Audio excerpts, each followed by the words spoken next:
En libertad, con Jano García.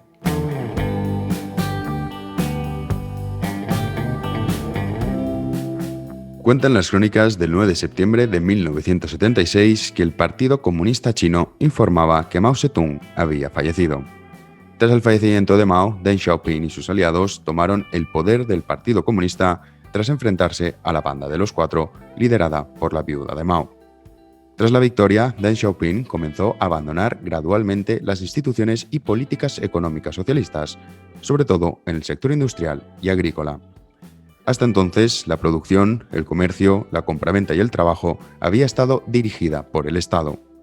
En el poder, Deng Xiaoping adoptó una serie de medidas alejadas del intervencionismo que había caracterizado a China durante el régimen de Mao. En 1979 se nombraron 14 ciudades abiertas y se les otorgó la posibilidad de atraer capital extranjero. También, ese mismo año, se permitió que nuevas empresas pudieran entrar en el mercado para competir con las empresas que eran propiedad del Estado. En 1983 se adoptó el sistema que proporcionaba incentivos económicos a los agricultores, es decir, ya no producían para subsistir. En 1985 el Estado dejó de comprar toda la producción de cereales para posteriormente repartirla. A partir de ese momento el sistema de contratos sería voluntario. En 1985 los precios agrícolas dejaron de estar establecidos por el Estado. Aunque es cierto que siguió vigente un precio máximo, los agricultores podían obtener beneficios económicos con sus cosechas por primera vez. El resultado de esta liberalización fue un crecimiento económico espectacular, un aumento del poder adquisitivo de los ciudadanos, de la inversión, que se convirtieron en el principal exportador del mundo y, lo más importante, la capacidad de ahorro para los ciudadanos chinos que por primera vez en décadas podían consumir bienes y servicios alejados de la imposición estatal. El ejemplo más claro lo encontramos en la ciudad de Shenzhen. En 1980, Shenzhen no era más que una localidad pesquera poblada por apenas 30.000 personas. A día de hoy, su población es superior a los 14 millones, alberga más de 6.000 fabricantes de dispositivos electrónicos, es la sede de 2 de las 5 compañías de teléfonos más grandes del mundo, produce más de la mitad de los 2.500 millones de móviles que se venden al año en todo el planeta, es uno de los puertos más grandes del mundo por tráfico de contenedores y el PIB per cápita de su población ha pasado de ser inferior a $1 bajo las políticas socialistas a alcanzar los $25.500. Pero Shenzhen no ha sido la única ciudad china que se ha beneficiado de la adopción de políticas capitalistas. Todo el país se había beneficiado de la apertura económica y el abandono de las nacionalizaciones. Tanto es así que en 1976 el PIB per cápita en China era de $160, mientras que actualmente es de $9.800. En 1976, cuando Mao todavía vivía, China ni siquiera se encontraba entre los 50 países que más se exportaban. A día de hoy es el mayor exportador mundial. Comenzamos.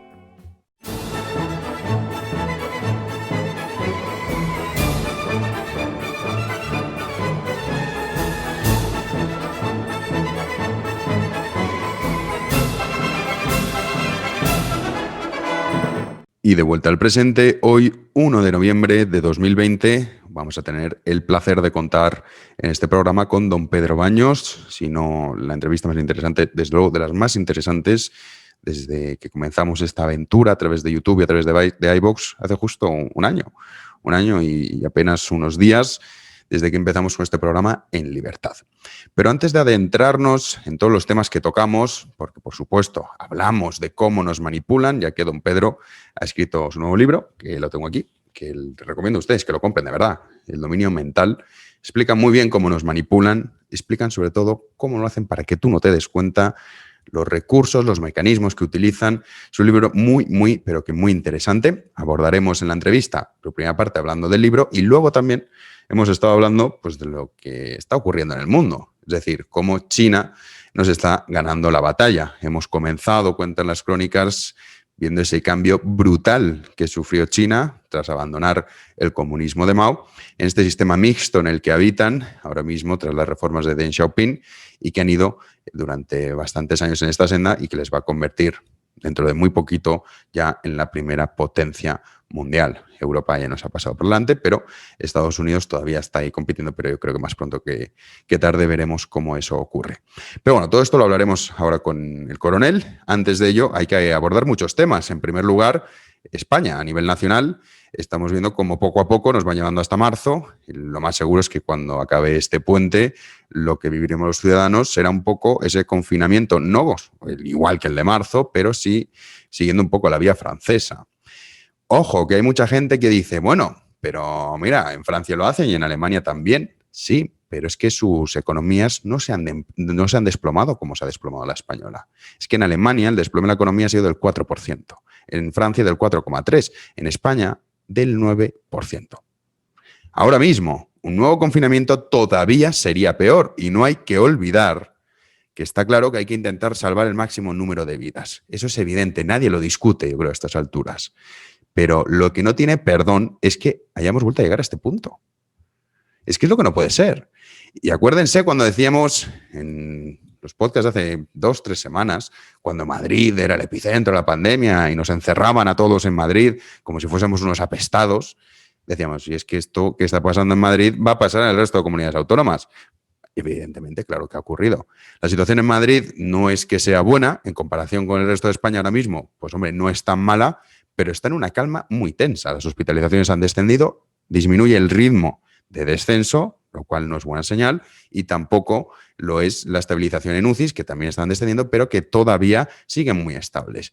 Y que este virus sabemos cómo se comporta y sabemos que ese crecimiento exponencial se da en cuestión de días y que llegas tarde y que las medidas adoptadas son insuficientes. Y muchas veces, lo hemos dicho, esto de lo que se trata es intentar convivir con el virus y decir, vale, no podemos controlarlo, porque no sabemos controlarlo, no somos Asia, ni por supuesto tenemos la capacidad que han demostrado tener y ni siquiera les hemos querido copiar. O sea, no hemos mostrado gran interés en copiar a Taiwán, por ejemplo, o en copiar a Corea del Sur. No hemos querido hacerlo. Por lo tanto, lo que hemos decidido es destrozar y hacer una dicotomía falsa entre economía o salud, cuando van de la mano. Y de poco sirve que salvemos 2.000 vidas si luego vamos a tener un sistema económico completamente destrozado y un país pobre y en la más absoluta miseria. Son decenas de miles las empresas y los comercios que están cerrando y lo que eso conlleva es un aumento, por supuesto, del desempleo. Esto que es algo que se sabe desde el mes de febrero. Ahí está mi podcast del 11 de febrero, que además yo comencé hablando del coronavirus en términos económicos, no estoy hablando en términos sanitarios. Luego, evidentemente, pues sí, también abordamos en términos sanitarios. Una cosa que hemos repasado con Pedro Baños en la entrevista es que, de verdad, les recomiendo que la vean porque es una entrevista muy, muy interesante, como todo lo que cuenta el coronel, pero es que es un nuevo libro, tienen que comprarlo, es muy bueno. Algunos dirán, bueno, ya me compré el tuyo, da igual. Tienen que comprarse el libro de don Pedro Baños porque explica otros puntos de vista también que yo no incluyo en el primero y es una visión distinta. O sea, son 2 libros que, vamos, no son excluyentes, pueden ir de la mano. Y hablábamos de cómo esa autocensura que se aplican los ciudadanos es algo que cada vez avanza más. Y yo recuerdo que en algún podcast, si lo buscan en febrero, marzo, yo pedía disculpas por hablar del coronavirus. Decía, no, ya sé que soy muy pesado, no quería hablar del coronavirus, pero es que claro, porque claro, los datos y los hechos estaban diciendo, es que Jano, no puedes hablar de otra cosa, tienes que hablar de esto, porque es que esto es muy grave. Pues desde ese punto, a todos nos condicionan ese dominio mental al que estamos sometidos y que muchas veces no nos damos cuenta. Y en España el confinamiento parece ser que, insisto, no va a ser como el mes de marzo, colegios, institutos, guarderías, parece que continuarán abiertos, pero la realidad es esa, que nos van a meter encerrados en casa durante un mes. ¿Por qué? Porque luego vienen las Navidades. Y a ver cómo controlas tú esto. Y ojo, que ya estamos viendo cómo hay algún caso, de momento aislado, pero que cada vez se está extendiendo más, ya es en Santander, en Burgos, en Barcelona, en Valencia, en Sevilla, de revueltas por parte de los ciudadanos. Salía el otro día, muchos medios de comunicación decían, los negacionistas se rebelan. Pero si eran comerciantes los que estaban saliendo en Barcelona. Es que ahora todo es negacionismo. Ahora todo es negacionismo.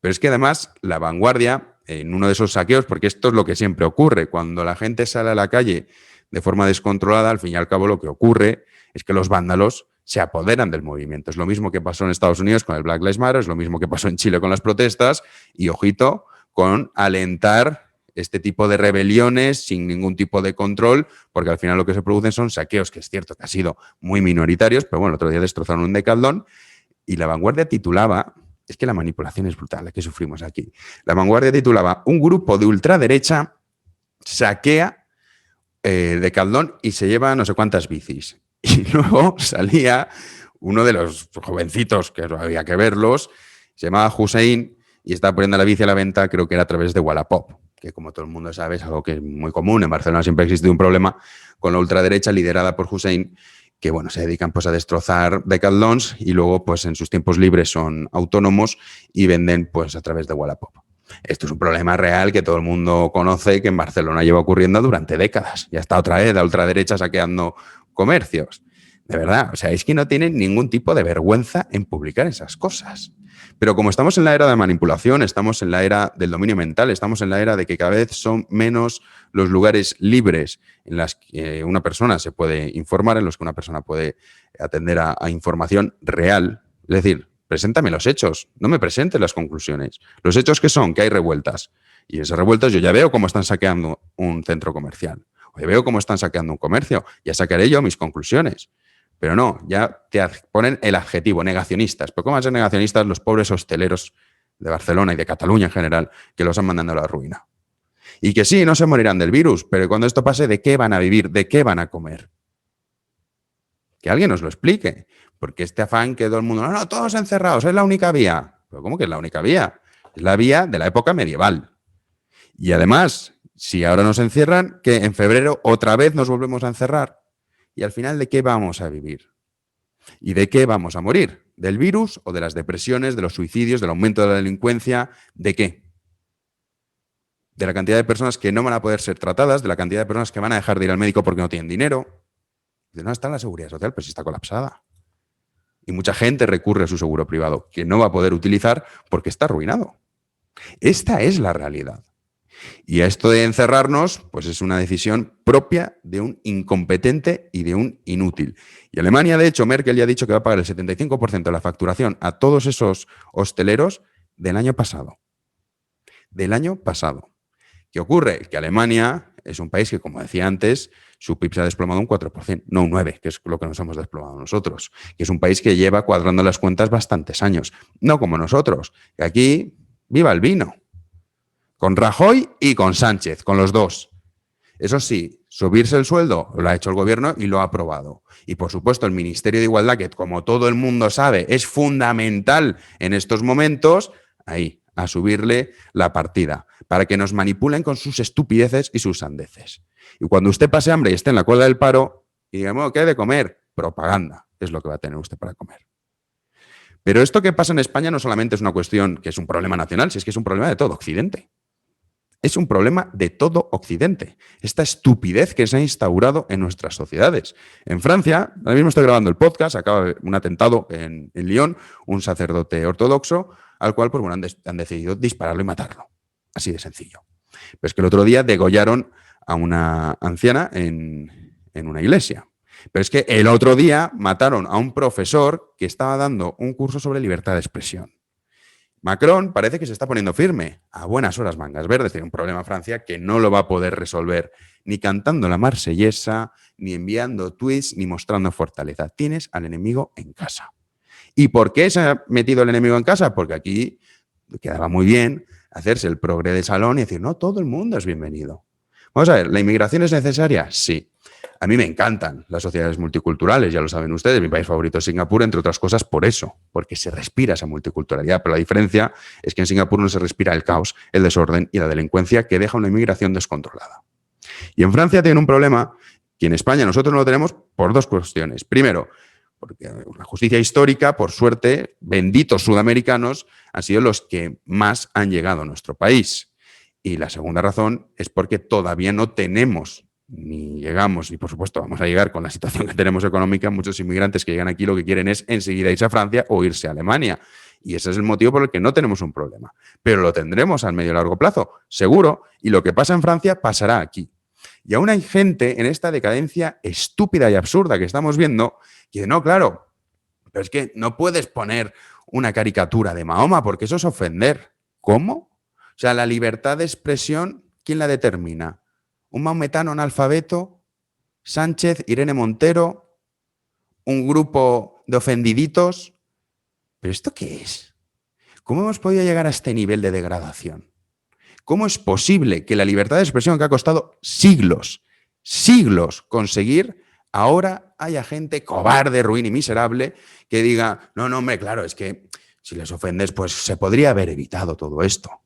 Como el Papa, ese peronista disfrazado de Papa que decía en un viaje a Filipinas, cuando pasó el primer caso de Charlie Hebdo, decía, no, ma, è normale. No, non è normale. No es normal que una persona mate a otra porque se siente ofendido. Dice, es que es su religión, es que tocas algo muy íntimo. Bueno, ¿y qué? Es que en eso consiste la libertad de expresión. Y si te ofendes, el problema es tuyo. Como si yo ahora de repente monto pues no sé, una especie de secta o de religión o de lo que quieren llamar ustedes o de conjura entre varias personas y decimos, no, mira, nuestro referente, nuestro Dios son los textos de Hayek y de Mises. Y a partir de ahí toda nuestra vida, digamos, está basada en esos textos. Nuestra forma de vivir, nuestra forma de comportarnos, con quién nos relacionamos. Y de repente a los que se meten con Mises y con Hayek nos dedicamos a cepillárnoslo. ¿Por qué? Porque es que me está ofendiendo. ¿Saldría algún tonto a decir, claro, lógico, hombre, es que se ha metido con Mises y con Hayek, que para este grupo o esta junta o esta fundación, asociación, me da igual lo que sea, o secta, lo que ustedes lo quieran llamar, es que es muy importante. ¿Habría gente que justificaría esto? Insisto, ¿quién determina lo que es la libertad de expresión? Y salía Justin Trudeau, que es nefasto, ese presidente que tiene en Canadá, que representa muy bien la decadencia de Occidente, diciendo que, bueno, que es que, claro, hay límites a la libertad de expresión. ¿Y quién pone esos límites? ¿Quién los determina? ¿El mamarracho de Trudeau? ¿Un grupo de musulmanes radicales que no permiten que se haga cualquier tipo de mofa o de burla, que entre otras cosas eso entra también dentro del humor sobre su religión? ¿Y qué pasa con la religión católica que constantemente está sometida a esas burlas y a esas mofas? ¿Y por qué no van por ahí cepillándose los católicos a los que se meten con ellos? ¿Por qué? Porque han aceptado que si quieres vivir en Occidente las reglas son las que son. Pero aquí no. Aquí conviene callarse como cobardes y así poco a poco vamos perdiendo nuestros derechos y nuestras libertades, pensando así que a lo mejor nos dejan en paz y dejan de aniquilarnos. Y esto que está ocurriendo en Francia, insisto, pero que pronto pasará en España y que va a pasar en todo el continente europeo, Alemania tiene 5 millones de turcos. 5 millones. Alemania. Veremos Erdogan, que también hemos hablado del tema de Turquía con Pedro Baños, y todo esto, en realidad, todo lo que está ocurriendo, veremos qué pasa con eso. Pero centrándonos en Francia, centrándonos en España, centrándonos en el Reino Unido, lo que no se puede tolerar bajo ningún concepto es que porque hay un porcentaje, y me da igual que sea mayoritario o minoritario, que le ofende no sé qué, entonces el resto nos tengamos que callar. Y así creemos que nos van a dejar de aniquilar. Y como decía antes, Netanyahu, que será un corrupto, todo lo que ustedes quieran, yo no voy a valorar su papel político. Pero él dijo una cosa hace más de 10 años que tiene toda la razón porque los hechos le han demostrado que es así. Decía, ahora ustedes se meten con Israel, nos insultan, nos humillan, pero que sepan que estos apuñalamientos por las calles, que sepan que esto, que vaya un yihadista con un coche a ver a cuántas personas se puede cepillar atropellándolos por la vía pública, eso que nosotros vivimos en Israel todos los días lo van a acabar viviendo ustedes en Europa, mientras nos insultan. Y ya lo tenemos. Ya lo tenemos desde hace un lustro. Pero que se va a incrementar. Esto es el principio. Y el problema es brutal, porque muchos dicen, bueno, que los expulsen. Es que muchos tienen pasaporte francés. ¿Cómo vas a expulsarlo? Si ya le has otorgado la nacionalidad, tiene de facto los mismos derechos que un ciudadano francés. ¿A dónde lo expulsas si es francés? Claro. Es que es muy, muy complicado, una vez llegado a ese punto de autodestrucción en el que ha llegado Francia, que yo de verdad no sé cómo van a resolverlo, conseguir solucionar esta situación. Claro, mientras nosotros estamos en esto, mientras nosotros estamos en una crisis económica brutal, sanitaria y social, China y Asia, pues en fin, se parten de risa, claro. Y estos son la competencia. Esta es la competencia. Que están a ver si pueden hacer una caricatura o no. Esta es la realidad. Esto es lo que estamos viviendo. Y realmente, pues Estados Unidos, veremos a ver también qué es lo que pasa. Porque claro, en Estados Unidos las encuestas, de hecho se acaba de Economist un artículo también en el Financial Times, dando entre el 94 y el 96% de probabilidad de ganar a Joe Biden. Joe Biden es Justin Trudeau. Es esto, es la basura, la propaganda, la soflama, sin querer comprender el mundo global, el cortoplacismo que se ha instaurado en esta decadente Occidente. Eso es Joe Biden. China deseando que gane Joe Biden. Porque Trump será un mamarracho, lo que ustedes quieran, pero Trump es el único que está haciendo frente a ese poder absoluto que pretende imponer China en el resto del mundo. Y la realidad es que en enero consiguió una gran victoria, que fue ese acuerdo comercial que firmó con China, pero es que luego la pandemia, pues todo eso se lo ha llevado por delante. Pero no a Biden. Y ganará, estoy seguro, si es que 2020 no sale nada bien. Ganará Biden, por supuesto. Y en Occidente estaremos aplaudiendo. Y dicen, ay, qué bien, qué bien. No, porque claro, hombre, no, hay que centrarnos en que no hay que ofender a los demás. Pero ¿cómo que no hay que ofender, por favor? Si forma parte de la libertad de expresión. El miserable de Justin Trudeau, si se cree que así va a conseguir calmar a estas fieras, se equivoca. Pero es que en Francia ya lo intentaron. Y el resultado es este. Y en España, pues estamos en eso.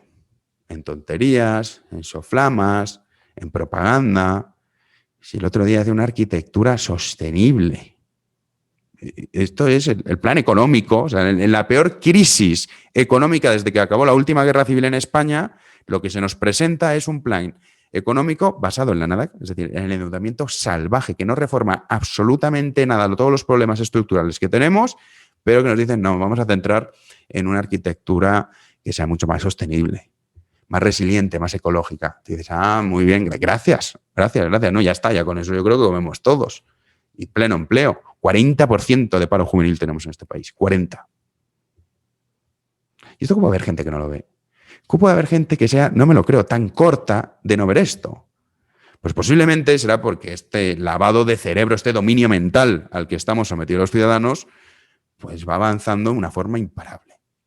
Y a ello hay que sumarle la censura. Censura en redes sociales, censura en todo tipo de canales en las cuales uno intenta dar la batalla. Yo muchas cosas que digo en este podcast no las puedo escribir porque me las borran. Es que me las elimina Instagram. El otro día me eliminaba un artículo, me decía que ofendía, pero ¿que ofendía el qué? Uno lo leía, pues un artículo histórico, ¿cómo va a ofender un artículo histórico? Pues sí, pues no sé, porque algún grupito de ofendiditos, como están muy organizados por Telegram, denunciaría masivamente la publicación y me la eliminan. Y así estamos. Esto es Occidente hoy en día. Las grandes democracias, eso sí. Nosotros, bueno, el no va más. Los listos, los europeos, que muchos se creen que somos, vamos, el centro del universo. No somos nada. Y a nivel mundial menos. Pero esta es la realidad en la que estamos viviendo y estos están todavía, estamos viendo el principio. La crisis económica todavía no la está notando muchísima gente, que la va a notar. Todavía hay mucha gente que está en ERTE y que desgraciadamente va a pasar a conformar una parte de desempleados que en España lo más probable es que llegue a los 5 millones. O sea, volvemos a la casilla de salida, pero con una diferencia, con cientos de miles de empresas quebradas. A nivel social, a ver qué haces con toda esta gente. Y si encima tienes gobiernos que son tan cobardes que incluso justifican, es que esto es terrible, o sea, que se diga, es normal, o es que claro, o no, es que se podría haber evitado. ¿Cómo? O sea, que nos tenemos que someter para evitar. Esto es Occidente hoy en día.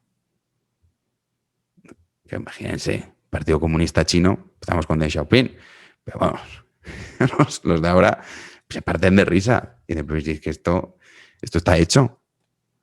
Esto está hecho. Una pequeña pausa, un pequeño consejo de CaixaBank y vamos con la entrevista a don Pedro Baños.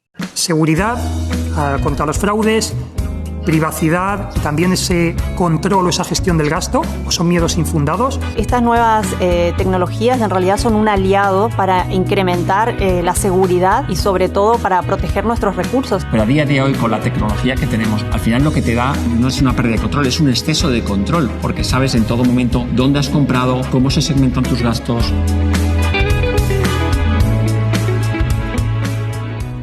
La entrevista. Pues muy buenas tardes a todos. Hoy tenemos el enorme placer de estar con don Pedro Baños, que presenta su nuevo libro, El dominio mental, ¿Qué tal? ¿Cómo estamos, Pedro? Hola, Jano, encantado. Muchas gracias por atenderme y por estar en tu programa. No, mi placer es mío. Un libro que, la verdad, yo tengo la suerte ya de recibirlo, que salió el 29 de octubre y que está en todas las librerías. También está en Amazon, por si alguno no quiere salir de casa en estos tiempos que corren, y que relata, a mí algo que parece fascinante, cómo nos manipulan hoy en día.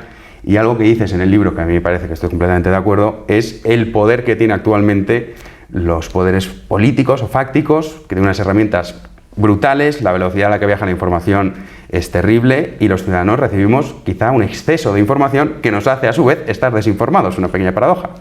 Tú en el libro dices un fragmento que quiero leer literalmente y es: nunca el poder ha tenido en sus manos una oportunidad semejante de subyugar completamente al conjunto de la sociedad, de imponer un pensamiento único, de ahogar para siempre cualquier atisbo de disconformidad.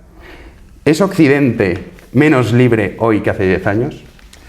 Lo cierto es que vamos en ese sentido. Hay que pensar que el poder siempre lo que ha intentado es que nadie se le sublevara, que nadie estuviera en contra de sus opiniones o de lo que pretendiera a la hora de modificar o de alterar las sociedades. Es que hoy en día lo permite la tecnología, lo permite este mundo, primero del entretenimiento, de la hipervigilancia, de este hipercontrol en el que estamos cada vez más inmersos. Y claro, eso es lo que le estamos proporcionando a los gobiernos, a los que nos dirigen, al final, a los que nos manejan como verdaderas marionetas, un poder absoluto. Y además un poder absoluto del que no somos conscientes, que ya es la perfección del poder total, de ese dominio mental.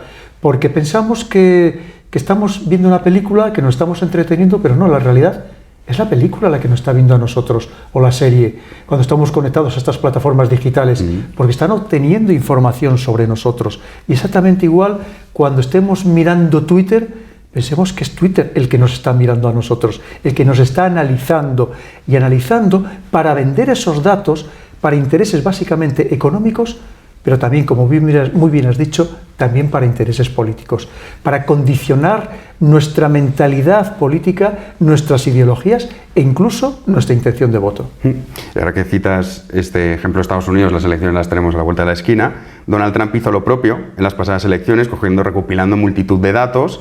Y ahora lo que está pasando en esta campaña es que multitud de cuentas pro-Trump, tanto en Twitter como el New York Post, que es un periódico de los periódicos conservadores con más relevancia en Estados Unidos, al sacar el escándalo de Joe Biden, lo han censurado en Twitter. Incluso la propia cuenta del presidente de Estados Unidos, que no es cualquier cosa, también ha visto como algunos mensajes son censurados.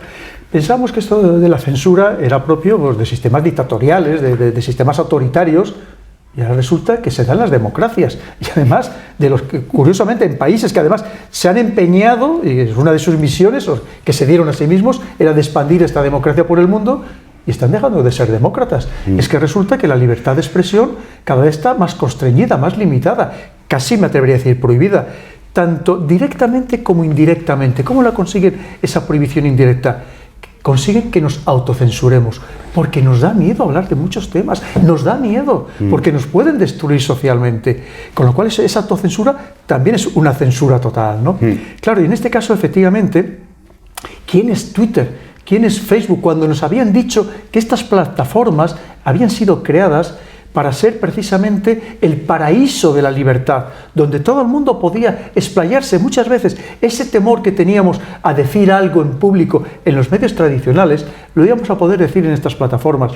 Y resulta que están prohibiendo, que están censurando cada vez más muchísimas opiniones, y sobre todo, curiosamente, aquellas que no interesan a ciertas personas que manejan al final también los hilos de estas plataformas.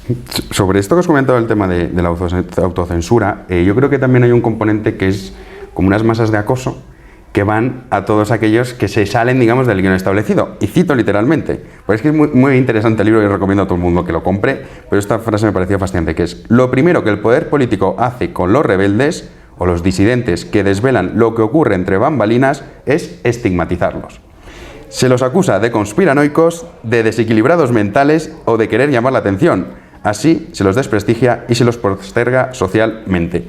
El caso de esta pandemia ha sido un ejemplo clarísimo de cómo en el mes de febrero tenemos el ejemplo del doctor Cavadas o el ejemplo de Iker, el Cuarto Milenio, el doctor Gaona, el ejemplo tuyo, de los que decían, oiga, que esto no es una gripe común. Claro, es que parece que el tiempo pasa rápido, pero es que estamos hablando de febrero, cuando decíamos que esto no es una gripe común. Cómo hubo una campaña de linchamiento constante a todos aquellos que lanzaban un mensaje diferente. Y esto provoca esa autocensura que tú bien comentabas. Y otro componente que también citas en el libro son los sentimientos, que es en este caso el miedo, por ejemplo. ¿Tú crees que se está utilizando el miedo para imponer o, digamos, sobrepasar los límites que debería tener un gobierno democrático, para recortarnos derechos con la excusa de lo hacemos por su bien, y mucha gente que tiene miedo lo acepta?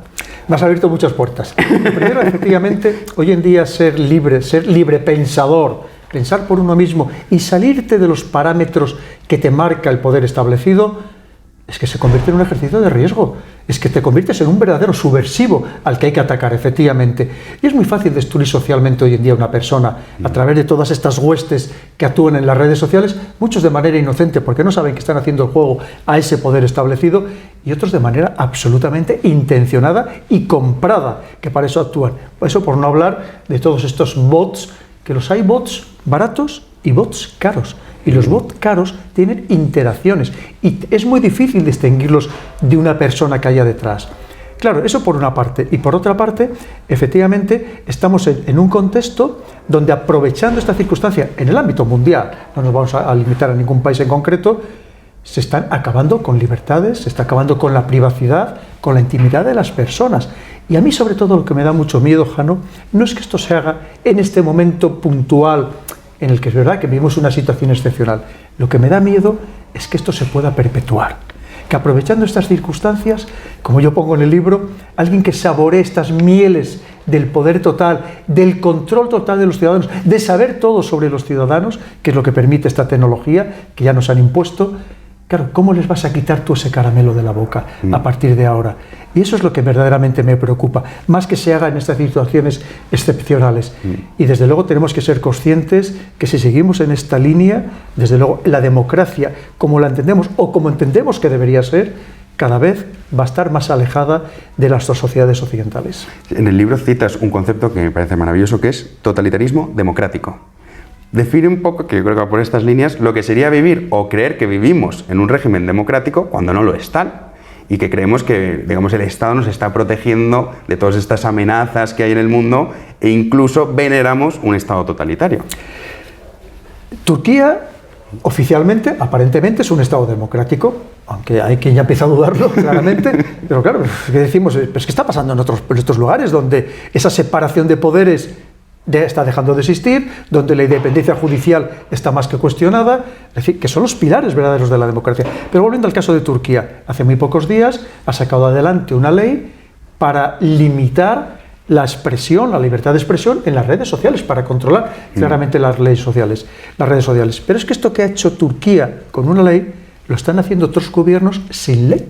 Es decir, hay gobiernos europeos donde la administración está interviniendo en estas redes, como se llama, escuchando las redes, para aquellos mensajes que no les interese, claramente censurarlos. Porque al final estas redes, estas plataformas, hay que pensar que son un negocio que, ojo, también sirve a los gobiernos, tanto a la hora de pasarles datos como para actuar en su beneficio, siempre y cuando les paguen convenientemente.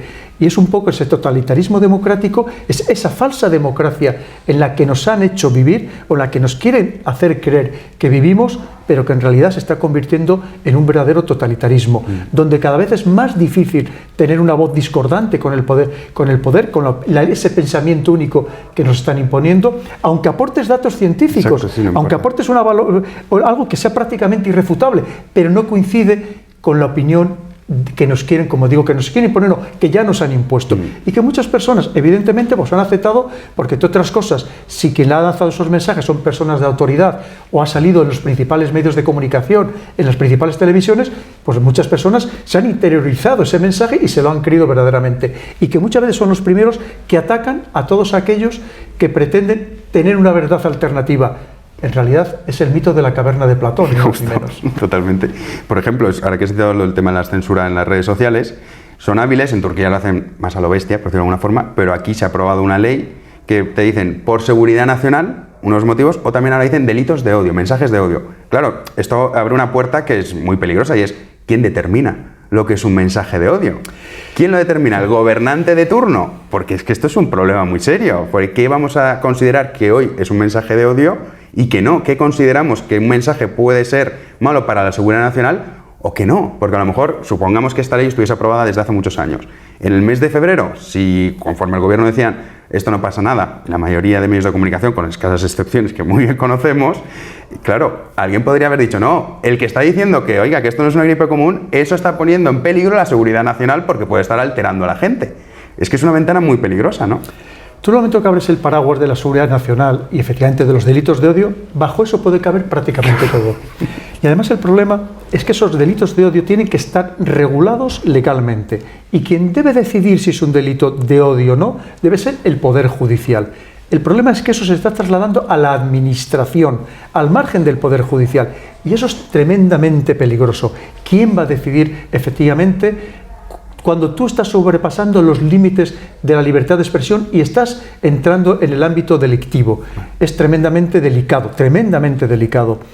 Pero es en el juego en el que estamos una vez más, porque al final es tratar de evitar que haya ninguna voz discordante con la política, aunque estés demostrando que eres el mayor inepto del mundo y el mayor incapaz, pero que nadie proteste y que nadie se atreva a protestar. Claro. Ya no solamente porque te vayan a atacar las huestes digitales y que te vayan a asesinar socialmente, no, es que además te van a imponer un delito con toda la gravedad que tiene, todo el peso de la ley que va a caer sobre ti. Estamos entrando en un campo tremendamente delicado, porque además el problema de esto es que una vez que hay alguien que decida, va a tener el poder, y el problema es que la verdad nunca es absoluta, siempre es relativa, depende del observador, y ahí entramos en otra parte también muy delicada, Jano, que es la libertad de expresión, que unos la entienden que solo se puede ejercer siempre y cuando opines lo mismo que ellos. Y curiosamente son los que más presumen de libertad y de libertadores. Pero claro, en cuanto tú no opinas exactamente igual, tu libertad de expresión no existe. Hay que anularla completamente. Es decir, es una libertad de expresión, como pongo en el libro, flexible, unilateral, pero que no es el principio democrático en el que está basado la libertad de expresión.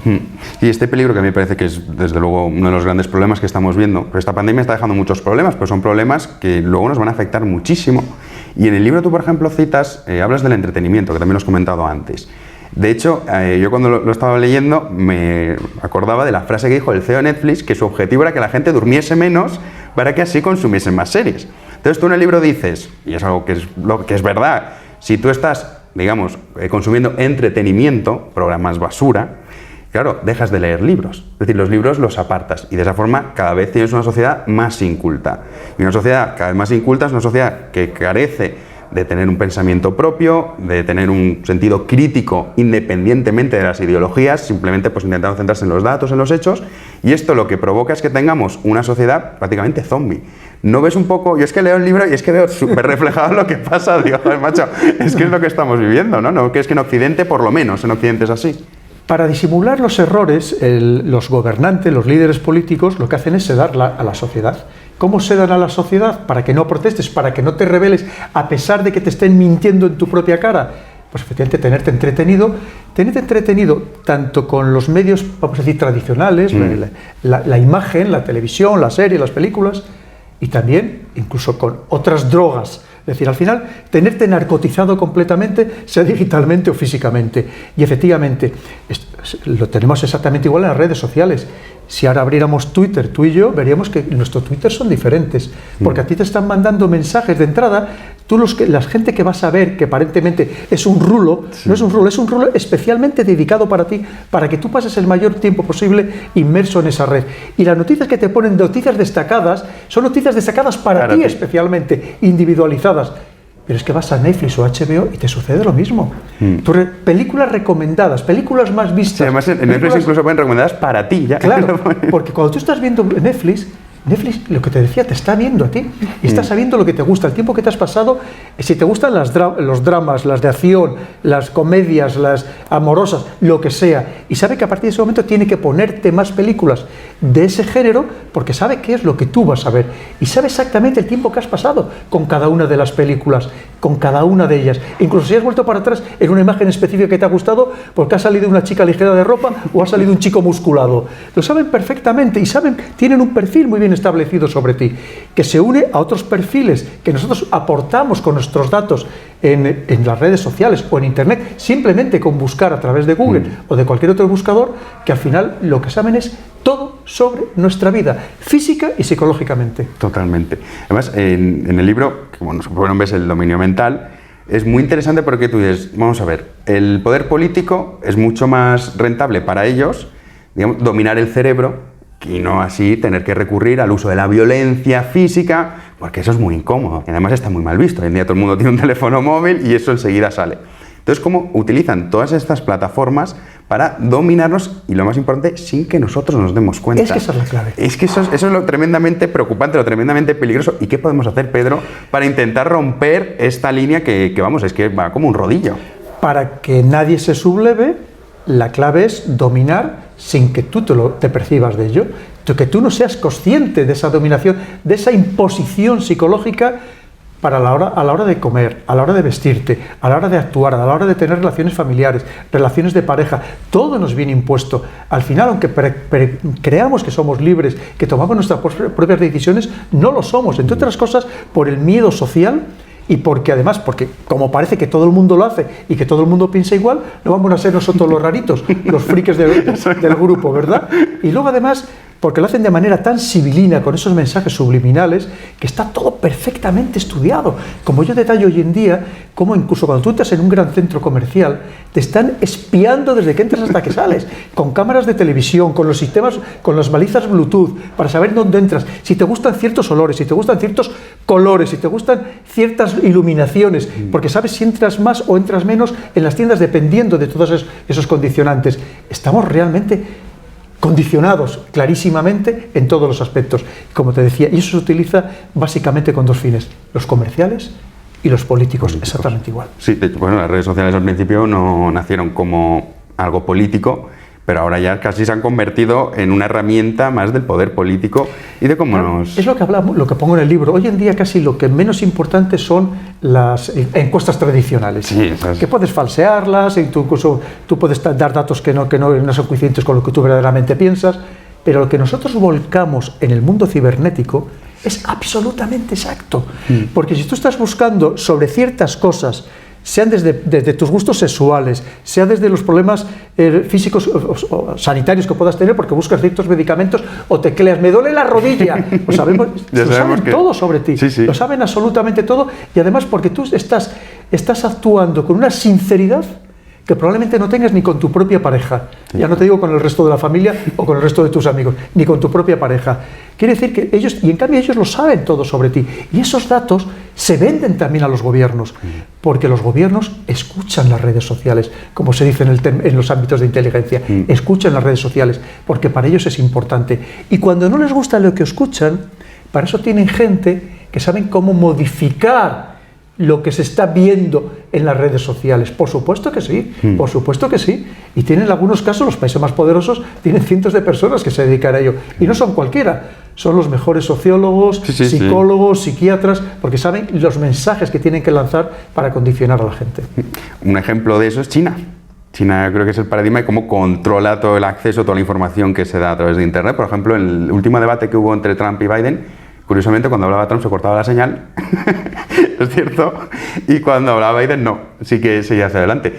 ¿Cómo ves tú China? ¿Crees que China nos ha ganado esta, entre comillas, guerra que estamos viendo? Porque desde luego, ¿cómo explicamos, dejando un poco de lado el libro, cómo explicamos lo que está ocurriendo en el mundo ahora mismo? Y es una Europa completamente destrozada, tanto en términos económicos como sanitarios, que todavía lo peor aún está por llegar en ese aspecto, y sin embargo China creciendo al 4,5%. Y viendo cómo tendrán casos, es evidente que China dice en 0 casos, en un país de 1.400 millones de habitantes es complicado por detectar todos, pero vamos, no tienen el sistema sanitario colapsado. Tampoco está ocurriendo lo propio en otros países como Camboya, Vietnam. ¿Qué está ocurriendo en el mundo? ¿Por qué? Yo llevo muchísimos meses pensando sobre eso, diciendo cómo puede ser que en Asia estén tan bien y nosotros en Europa tan mal, o en Estados Unidos. Claro, aquí estamos viendo un problema muy importante que a mí me preocupa porque es una debilitación de la democracia. ¿Por qué es una debilitación de la democracia? Porque o bien el sistema está fallando, o bien la gestión del sistema está fallando, que a mí me temo que es la gestión del sistema. pero que en definitiva es un descreimiento, un desprestigio de la democracia. Y en cambio hay otros sistemas que en estas situaciones de crisis extrema pues han funcionado mejor, las cosas como son, tenemos que reconocerlo. Es verdad que China tiene una serie de ventajas, es un sistema autoritario, es un sistema donde el control ya es absoluto, o sea, desde los drones que te van vigilando prácticamente uno aquí detrás de cada chino. Pero yo no solamente eso, sino que además también cuenta con la ventaja de un pueblo con unas características, con una idiosincrasia muy particulares, que es fácilmente sometible por el poder, porque lo aceptan con grado ese sometimiento. Es un conjunto de circunstancias. Pero también es verdad que han actuado bien, hay que reconocerlo, que han actuado bien, entre otras cosas, porque mientras en Europa todavía hemos sido incapaces, hoy estaban hablando de ver si por fin ponían una norma común para toda la Unión Europea, hoy, después de casi un año. Entonces, estamos hablando de que efectivamente aquí no hemos sabido actuar y cada país está actuando por libre, cada comunidad dentro de cada país está actuando por libre, cada municipio dentro de cada país está actuando por libre. Es imposible. Cuando ellos pusieron una norma para todo el país, y eso hay que aplicarlo a rajatabla, porque entre otras cosas lo aceptan con agrado. Entonces, eso tenemos que tener en cuenta que eso también ha funcionado. Y luego, es verdad que las medidas que han adoptado, pues les ha ido bien. Y aquí seguimos todavía pues, con un gran despiste, las cosas como son. Lo estamos viendo todos los días, lamentablemente, que somos incapaces, a pesar de todas estas circunstancias, de poner una norma única en todo el territorio nacional y aplicable absolutamente para todo el mundo. Y eso al final, lo que estamos viendo es que eso es un desprestigio para el sistema que habíamos organizado, que no nos viene mal estas cosas porque éramos demasiado soberbios. Nos creíamos que éramos el ombligo del mundo. Nos creíamos de verdad que Europa había llegado al cenit de la civilización, estas democracias liberales occidentales, y de repente nos hemos dado un choque de frente contra la realidad. Y ojo, que no éramos tan buenos como nos creíamos, absolutamente nada. Y que hay otros sistemas en el mundo, que son ese mundo mayoritario, que nosotros somos muy pocos con respecto a los demás, y que, ojo, a lo mejor salen más rápido del mundo, de esta crisis ellos que nosotros. Y desde luego son lecciones que tenemos que aprender, no solamente aprenderlas, sino que aplicarlas en el futuro. Me encanta esa frase de esa soberbia que teníamos en Europa cuando representamos el 7% de la población mundial. Correcto. Es que es algo que muchas veces olvidamos, creemos que Europa es el centro del mundo y no es así. Yo llevo diciendo ya bastantes años que para mí este es el siglo de Asia. Y que me temo que en Europa nosotros no vamos a poder competir por multitud de razones, también son razones históricas, culturales, de cómo funciona evidentemente la idiosincrasia que tienen esos países, pero a mí la sensación que me da es que China ha jugado muy bien sus cartas. Es decir, los chinos han dicho, vale, tenemos esta tragedia, yo no sé, porque no lo puedo decir ni afirmar si el virus ha sido creado o no ha sido creado, todavía estamos no se sabe, no sabemos tampoco cómo fue ese paso del virus hasta que llegó a los humanos, no lo sabemos, el animal reservorio que lo ocasionó, pero sí que está claro que los chinos han dicho, vale, esta tragedia la vamos a aprovechar, es decir, no solo nos la vamos a comer nosotros, o al menos esa es la sensación que a mí me da. No sé si tú coincides conmigo en esto. Sí, son muchas circunstancias, efectivamente hoy en día todavía nos falta muchísima información, todavía hay mucho desconcierto, y también es verdad que cuando hay este desconcierto, esa confusión, pues al final también surge todo tipo de teorías, y es comprensible. Entre otras cosas, porque hay enlazándolo con lo que hemos hablado anteriormente, yo creo que el poder lo que tiene que hacer, si es un verdadero poder democrático, cuando surge cualquier opinión, lo que tienes que rebatirla con argumentos. No silenciando, no censurando, que eso no es una democracia. Tiene que rebatirlo con argumentos. Y es que hasta ahora tampoco nadie nos ha dado argumentos sólidos de cuál fue verdaderamente la ecología del virus, de dónde surgió, cómo se ha ido expansionando, cuántas mutaciones hay, cuántas cepas hay, si las vacunas van a funcionar, no van a funcionar, cuándo lo vamos a tener. Es que no se aclara absolutamente nadie. Y si tú no trasladas ese mensaje nítido a la población, cuando el mensaje es que un ministro por la mañana dice una cosa y por la tarde otro ministro del mismo gabinete le contradice, cuando no se ponen de acuerdo ni entre ellos, evidentemente ese desconcierto lo que está creando es un profundo malestar en toda la población. Eso tenemos que entenderlo. Y luego lo que me decías, claro, es que ellos han actuado en este caso de una manera, pues como hacen ellos, muy a lo chino, muy astuta, y mientras aquí seguimos perdidos completamente, pues ellos han tomado medidas que les han funcionado. Además, es que allí hay periodistas, incluso españoles, ahora mismo en Wuhan, están allí y lo están viendo con sus propios ojos. Es que podríamos decir que habrá casos, por supuesto, que algunos les tendrán escondido. Sí, seguro. Yo no digo que no. Seguro. Pero es que en general la tónica es completamente diferente, y mientras aquí vamos todos con el bozal, allí resulta que ya la mayoría va sin mascarilla y tiene una vida prácticamente normal, cuando aquí todavía no sabemos ni cuándo podremos ni a la nueva normalidad ni a ningún tipo de normalidad, ¿no? Entonces es un poco, esa es la realidad en la que estamos viviendo. Y luego es verdad que ellos han ido penetrando muy poco a poco en todo el tejido de Europa, de América, de África. han ido penetrando y han ido extendiendo sus tentáculos a lo largo del tiempo. Porque lo primero que tenemos que pensar, que es que lo que se está materializando ahora, Jano, esto en realidad es un diseño que lo empieza a planificar Deng Xiaoping cuando llega al poder en 1978. Claro. Sí, cuando derrota la banda de los cuatro. 40 años. Sí, sí. Es que esto no es de ahora. Claro. Entonces, tenemos que entender que ellos van con otra mentalidad diferente. Y nosotros vivimos con un cortoplacismo absoluto, matándonos entre nosotros por esta alternancia política propia de la democracia. Ellos, el político, cuando llega en China, llega a su trabajo, no está pendiente de a ver si le ha quitado la silla, lo primero al compañero de su partido, y luego a ver si se le han quitado durante la noche los del otro bando.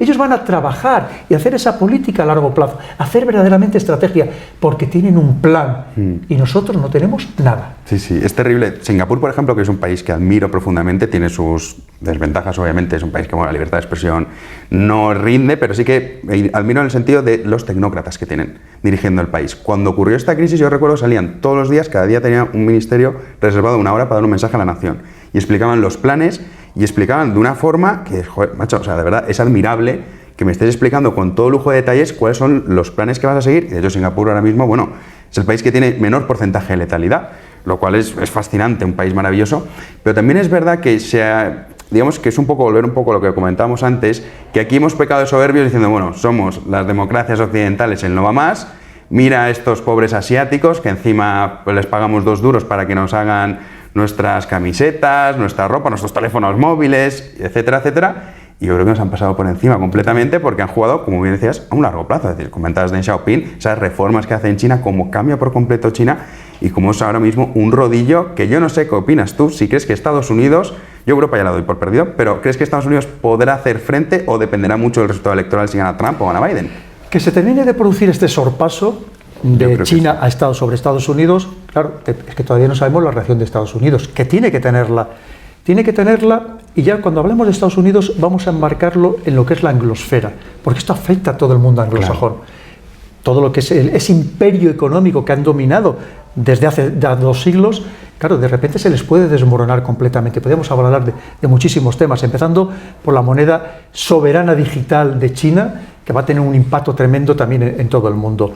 Claro, además muchas veces ahora pensamos, una de las lecciones que hemos aprendido es que habíamos cometido grandes errores de deslocalización. Y a lo mejor teníamos que desglobalizar un poco el mundo y recuperar parte de esas industrias. Pero nos tenemos que plantear. Y cuando recuperemos esas industrias, salvo que estén sostenidas por el Estado, considerándolas estratégicas, ¿qué rentabilidad le vamos a sacar? ¿A quién le vamos a vender? Porque China lo tiene muy claro. China sabe, porque yo llevo yendo hace muchos años, hace 20 años, que China el día que evolucione subirán los sueldos, habrá sindicatos, eso no acaba de llegar, porque no hemos entendido la mentalidad china. ¿Qué sucede? Ellos tienen perfectamente estudiado que el sueldo medio de un chino es 7 veces inferior al sueldo medio de un occidental.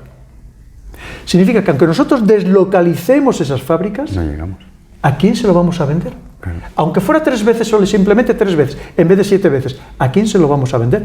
Porque es el problema de que Europa hemos dejado de ser competitivos en los mercados internacionales. Éramos competitivos cuando teníamos buena tecnología superior a la que tenían otros países, pero es que ya no la tenemos en ningún orden. La tecnología la tiene China, porque ya no copia de esas empresas que hemos deslocalizado. China inventa, y a pasos agigantados. Entonces, ¿dónde vas? ¿En qué vamos a predominar? Como tú dices, Europa ya, yo también, vamos, Europa, desde luego, la Europa actual, que por cierto, esta crisis nos tenía que servir para reinventarla, que no lo vamos a hacer, porque lo que estamos es desgajándonos completamente, con países como el Grupo de Visegrado que ya están prácticamente al margen de las directrices de Bruselas. ¿Para qué vamos a hablar del Reino Unido, ni más ni menos, que era la segunda economía de la Unión Europea y la 5ª economía mundial, aparte de tener capacidad nuclear y todo lo que significa, ¿no? Y la influencia que sigue teniendo su sistema económico y financiero en todo el mundo? Entonces, queda por ver la reacción de Estados Unidos, pero que Estados Unidos lo tiene muy complicado. Y podríamos hablar del tema del 5G, que dice Trump, firma una ley, dice, el 5G, cuestión de seguridad nacional, lo tenemos que desarrollar nosotros. ¿Quién lo está desarrollando? ¿Quién lo está desarrollando? Que es que ese es el problema al final. Y es que el 5G es que ya lo tenemos ya. No va a ser de cosa de 5 años, es que ya lo tenemos. Y como eso, tantísimas cosas, Jano. Con lo cual, es verdad que esto se ha convertido en una especie de rodillo que además son ellos los que tienen ahora el dinero para invertir, que ya de los 10 bancos más importantes del mundo, 5 son chinos, 5 son chinos y creciendo. Entonces, claro, es que si ellos se convierten en prestamistas, si ellos son los que tienen el dinero, son los que pueden invertir, Entonces te van a tener toda la influencia. Efectivamente, yo creo que muchas veces pecamos en Europa y en España de tener una mentalidad muy nacional. O sea, no vemos el mundo como deberíamos verlo, que es internacional. O sea, que lo que ocurre en China nos afecta a nuestro día a día. Pero es que no lo percibimos. Es cierto que tampoco se le da importancia en los medios, estamos con el entretenimiento, con este tipo de cosas. Pero a mí, por ejemplo, un dato de China, África, mucha gente no sabe las relaciones de China con África o cómo China está comprando la deuda pública de muchísimos países. Por ejemplo, Etiopía, el director de la OMS, que es etíope. Los vínculos que tiene China con Etiopía son brutales y muy poca gente conoce estas cosas. Entonces yo a veces me lo pregunto y digo, ¿hay un componente, digamos, que es de autodestrucción a propósito de Europa? Porque no me lo puedo creer. Digo, es que parece que estemos dominados por los que quieren destruirnos. Pues lo que has preguntado tiene muchísimo fundamento, porque efectivamente China los productos de bajo valor añadido ya no los fabrica dentro de su territorio. Los fabrica, por ejemplo, en el caso de África, en Etiopía o también en países como Vietnam, porque se está convirtiendo a su vez en exportador de fábricas, de tecnología, pero sí, lo de bajo valor añadido que no tenga ningún componente tecnológico de alta tecnología. Como saben, el programa En Libertad se financia a través de las aportaciones de sus oyentes. Si desean colaborar, pueden hacerlo en www.patreon.com/Jano García.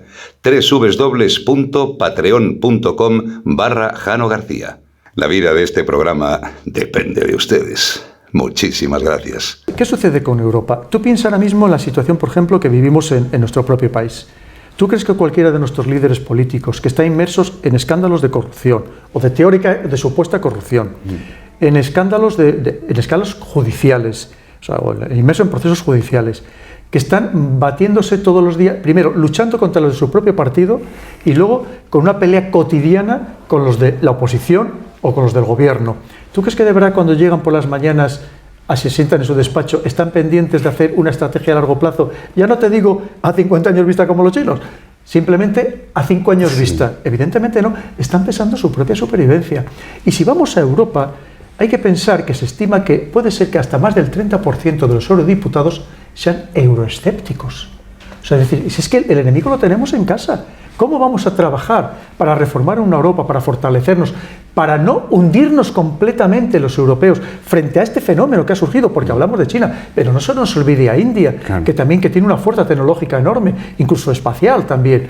Quiere decir que aquí estamos muy perdidos. No hemos entendido que, como tú muy bien decías, que tenemos que abrir el foco, que tenemos que tener una mentalidad estratégica, que tenemos que tener una mentalidad geopolítica, que tenemos que entender las claves del mundo, porque el mundo además vive en unas constantes muy diferentes a las que vivíamos hasta no hace mucho tiempo, de inmediatez, de aceleración de acontecimientos, que tenemos que tener estructuras flexibles. Y aquí lo que tenemos es una estructura absolutamente rígida, pesadísima, una burocracia que la ralentiza todo, que todavía ahora, después de 5 años que empezó en el 2015, la crisis de los refugiados básicamente provenientes de Siria, aunque no exclusivamente de Siria, y ahora la Unión Europea es cuando se está planteando tener una normativa común para toda Europa sobre los refugiados. Es que parece demencial. Sí, es que si no fuera porque es muy serio, parecería un chiste, parecería que se nos están contando una broma. Pero tanta incompetencia, Pedro, es posible, porque hay veces que sí que es verdad que dicen, bueno, es incompetente esta persona porque solamente cómo habla, cómo se expresa, la formación que tiene, sabes que no da para mucho. Pero tanta, ya uno se plantea y dice, es que no puede ser, o sea, no me puedo creer que ni siquiera cosas que son sentido común, si es que no hace falta ni ser mejor o peor, sentido común, ya está.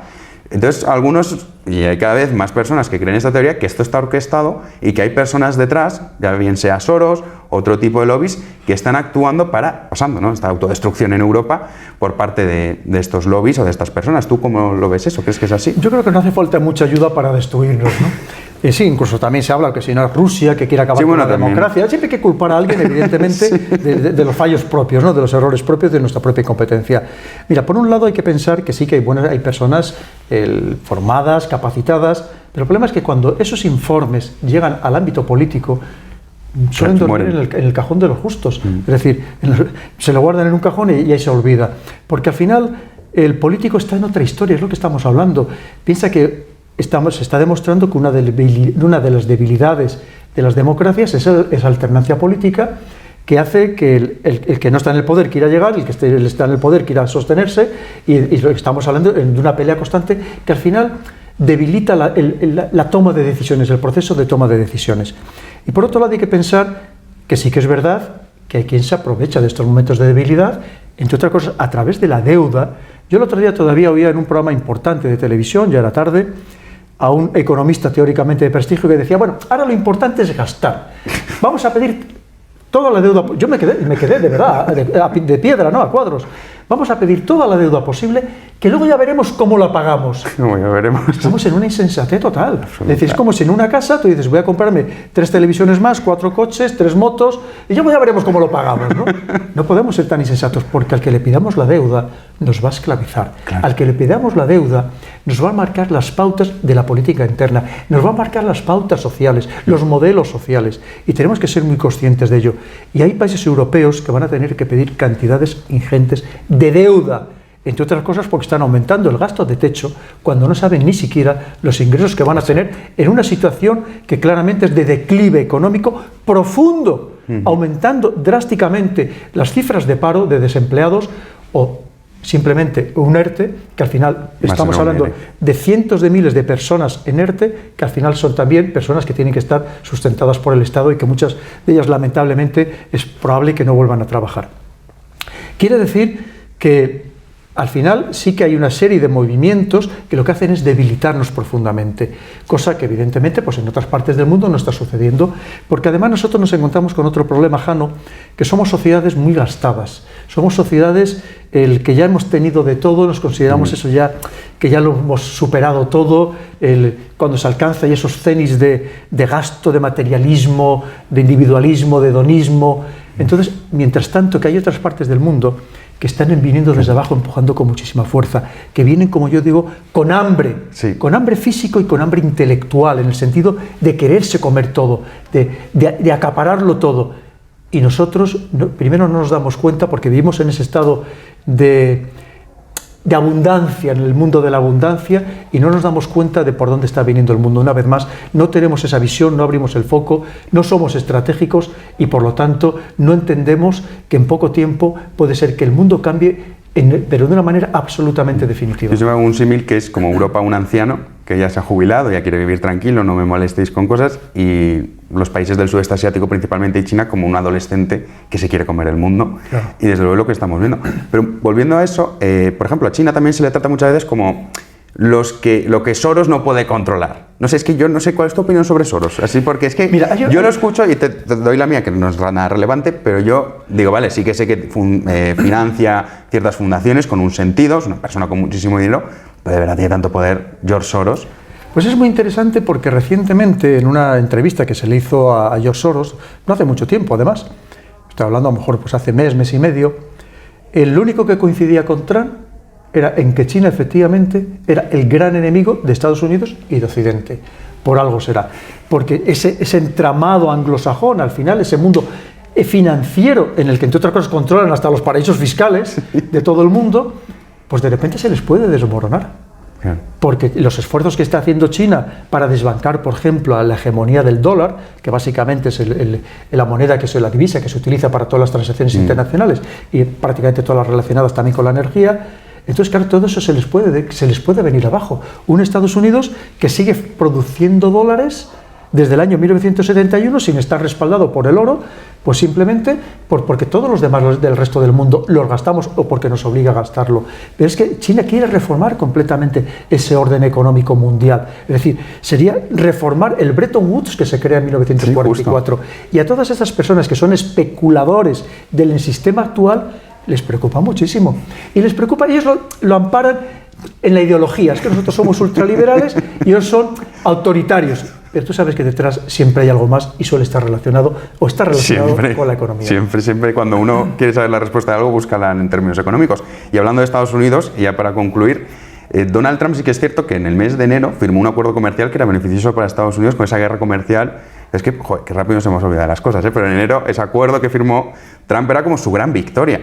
Es decir, he conseguido que China se comprometa a comprar productos estadounidenses un mínimo a cambio de que yo me ponga aranceles a sus productos. Era una gran victoria. Luego viene febrero, pandemia, se acabó.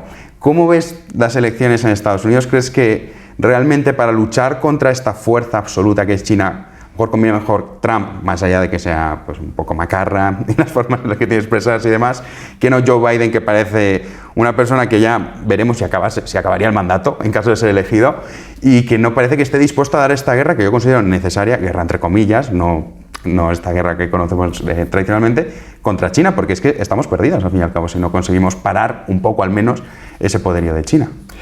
Pues mira, te lo voy a resumir en una sola palabra con cada uno de los países, si me lo permites.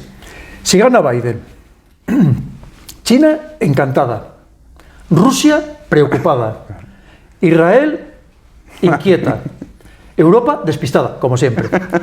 Si gana Trump, China preocupada, Rusia encantada, Israel encantada y Europa despistada, como siempre.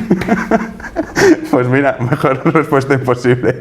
Pues dejamos aquí la entrevista y de verdad aprovecho de nuevo para recomendar que lean ustedes el libro de don Pedro Baños, que ya lo tienen disponible en todas las librerías y también en Amazon. Así que no hay excusa, un libro muy interesante que aborda muchísimas cosas que por desgracia en esta entrevista no podemos abordarlas porque daría para muchas horas, pero que es un libro que te hace pensar y sobre todo te hace reflexionar hacia dónde vamos.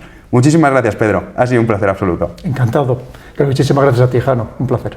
Pues esta fue la entrevista a don Pedro Baños. Aprovecho para volver a recomendarles que compren este libro, El dominio mental.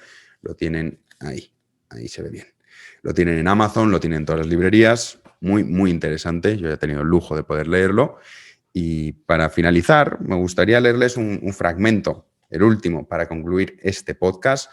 También quiero decir que a los colaboradores, en el próximo vamos a ver qué día puedo hacer un programa especial que no va a sustituir al programa semanal, pero para responder a todas esas preguntas que están en el tintero.